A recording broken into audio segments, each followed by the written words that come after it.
स्वामी विवेकानंद सत्य का साथ। स्वामी विवेकानंद बचपन से ही बुद्धिमान छात्र थे। उनके तेज दिमाग और प्रभावशाली बातों की वजह से सभी उनकी तरफ खींचे चले जाते थे। एक दिन स्कूल में भी स्वामी विवेकानंद अपने दोस्तों से बातें कर रहे थे। बातों ही बातों में स्वामी उन सबको एक कहानी सुनाने लगे।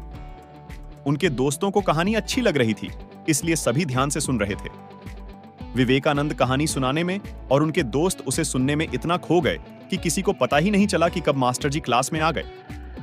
मास्टर जी ने क्लास में आते ही बच्चों को पढ़ाना शुरू कर दिया। आगे बैठे बच्चे उन्हें ध्यान से सुन रहे थे कि कुछ ही देर में मास्टर जी के कानों तक विवेकानंद की हल्की आवाज पहुंची।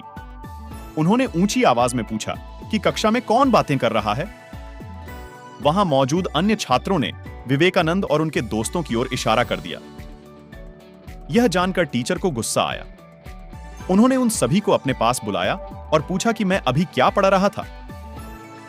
कुछ सेकंड तक किसी से कोई जवाब न मिलने पर उन्होंने हर बच्चे की तरफ देखते हुए सवाल पूछा। सबने अपनी नजरें झुका ली। तभी टीचर विवेकानंद के पास पहुंचे और कहा कि क्या तुम्हें पता है मैं क्या पढ़ा रहा था। उन्होंने मास्टर को सही जवाब दे दिया। तब टीचर को लगा कि इन सब बच्चों में से सिर्फ विवेकानंद ही ध्यान से पढ़ रहे थे, दूसरे बच्चे नहीं।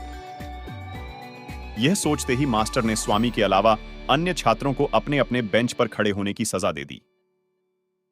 सभी ने टीचर की बात मान ली और बेंच पर खड़े हो गए। कुछ ही देर में स्वामी विवेकानंद भी अपनी सीट में जाकर बेंच पर खड़े हो गए।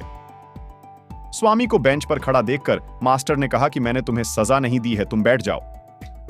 नजर झुकाते हुए विवेकानंद ने कहा, सर, मैंने ही इन सभी छात्रों को बातों में लगा रखा था, गलती मेरी ही है। सजा न मिलने पर भी स्वामी विवेकानंद द्वारा सच बोलने पर सभी छात्र काफी प्रभावित हुए। कहानी से सीख, जीवन में हमेशा सच बोलना चाहिए।